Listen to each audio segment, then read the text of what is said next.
What is the most asked question today? All right, maybe not the most asked question, maybe more along the lines of, well, you know, like when people, email me and they're like, hey, how do you do this? Well, I'm glad you asked. Let me tell you.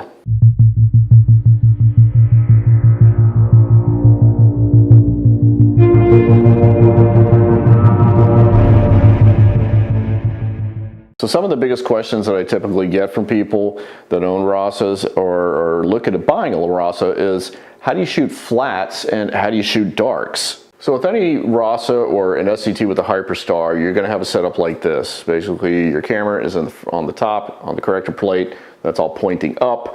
It's not like a refractor where you just got the tube and then maybe the dew shield and you can put stuff on top of it or aim it at a light or whatever. So you have to be a little bit more ingenious when it comes to shooting flats and darks with your RASA or your SCT with a Hyperstar.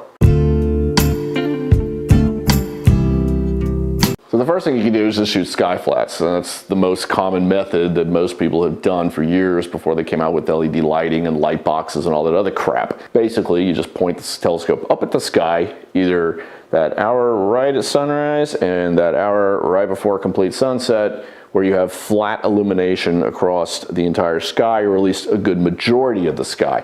You don't want one side a little bit brighter than the other, and you got to do it quick, because if you don't, with the sun constantly setting or constantly rising, it's going to throw your numbers off. So how do you get around that? Well, for me, the first thing I tried was a dew shield.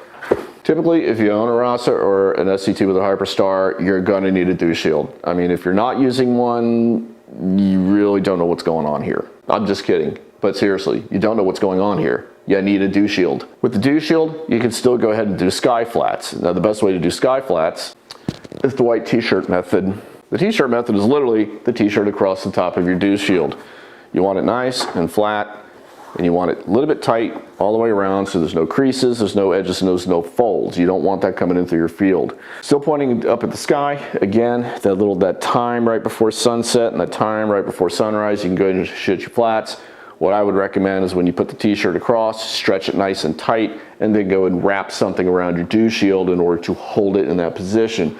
Now, a lot of people said, oh, it's too flexible, but I found even just using a 12-inch, don't go there, just using a 12-inch, seriously, 12-inch bungee cord just wrapped around it is not enough in order to compress this down. And even if it is a little bit, it's not going to affect your flats. So just remember, nice and taut, and you want the sky above you to be flat field, more or less. Even brightness is actually the technical term. Now, if you're like me and you're either asleep by the time the sun is coming up, or you're too busy setting up at night in order to catch that opportune time to get your sky flats, there's another method you could use.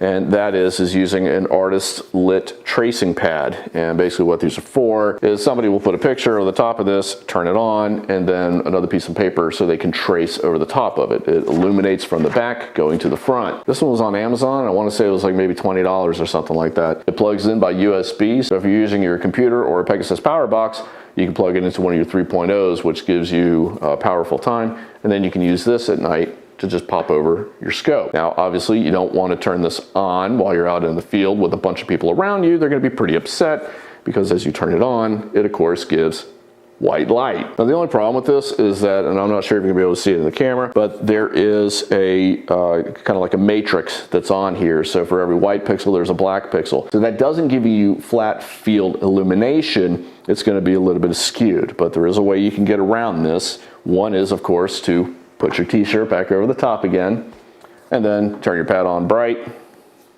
and stick that over the top. I forgot the t-shirt. So that's your other method. And again, if you're at a star party or you're out with a field with a bunch of other people, don't turn this on. Do not use it when it's getting dusk out, because people's eyes are starting to get trained to the dark.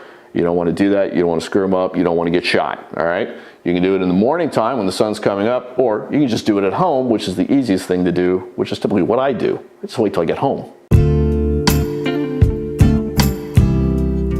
Now, some people have got observatories and they got flat boxes, and that is an awesome thing. If you can do that, that's great. You should probably do that anyway. And flat boxes can be built. There's plenty of DIY videos out there on YouTube. on how to build a flat box. You can even buy a flat box. You might even be able to rent a flat box, or you can just be cheap like me and buy a $20 tracing pad.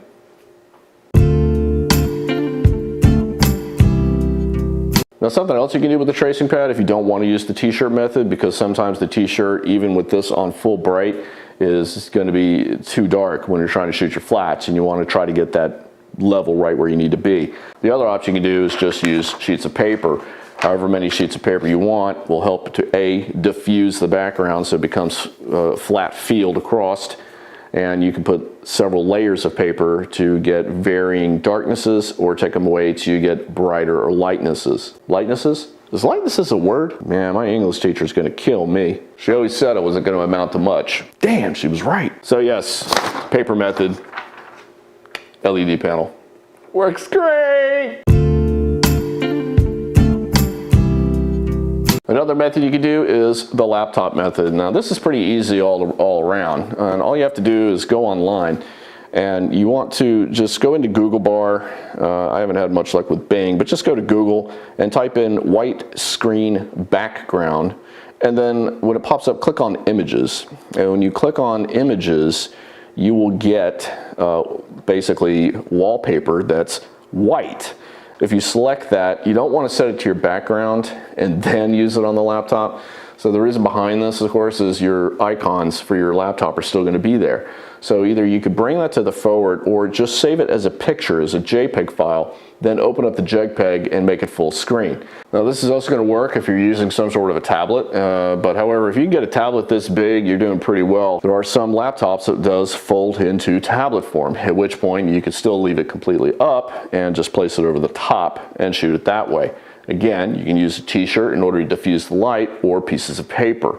The other option, of course, is to actually have your scope on a table and just bring your laptop right up to the top of it, up against it, not hitting it, hitting it. Now, a friend of mine at the Astronomy Club had a brilliant idea. If you've ever heard of the program called F-Lux, it's available for Windows, and I think it's actually out now for Mac as well, but don't quote me on that. F-Lux for Windows adjusts the color temp of your screen.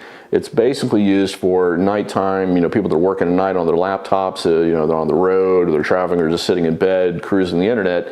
It brings the white light down to a level that darkens it as far as illumination. That will darken the illumination field for you, so you're not hit with all that blue light in your face, which is going to keep you up all night. So my friend has suggested that if you have the white background pulled up as a JPEG, and that's your field of view on your laptop or your tablet, go ahead and use F-Lux and set it to 5800 Kelvin, which is, of course, the color of a GV2 star. And that's really what you're trying to get to, is that color to properly shoot your flats. I can feel the questions coming, and they're raining down upon me. And the question is always going to be, how long should I shoot my flats? How long should my flats be? Are my flats long enough? I think my flats are too long. How big is it? That was a different story. Anyway, people always ask, how long do I shoot my flats for? Yeah, I'm never going to answer that question to anybody, honestly. I don't even care if we have the exact same camera with the exact same setup. I'm never going to go there. However, there's always the rule of thumb. There's plenty of videos out there on what you should be shooting your flats for. Basically, it revolves around looking at your full well depth of your camera. So it's always going to depend on what camera, what sensor, and of course, what optics. Just remember, flats really are important. So what about darks? So darks are super easy. Honestly, you don't need to do them on your rig. Now you can, and I do it at night sometimes, especially if I know I'm going to be done with an object while it's still fairly dark out. And what I'll do is I'll still leave the dew shield on, turn it to the upright position, and then put a dark towel over the top. Yeah, just a dark towel. I mean, that's it. It's dark out. Of course, the easiest way, of course, if you don't want to do that, especially if you're like trying to get out or off the field that night, or get to bed and bring your equipment in, whatever you want to do, is just go ahead and dismount your camera and put the cover on it, and then shoot your darks. Your darks don't have to be the same temperature, though it is ideal if you're close to it, but it doesn't have to always be the same temperature. It does have to be the same length as your exposure time. Some people are going to say that your darks have to be the exact same temperature as your lights were taken, and then some are going to say no, it doesn't matter. I honestly haven't seen any difference between the two.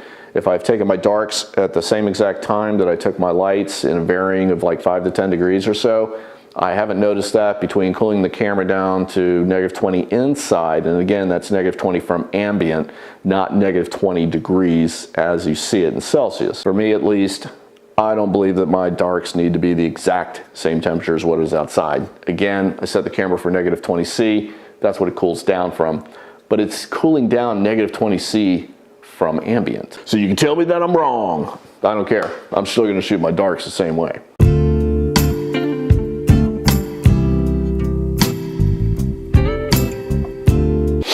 All right.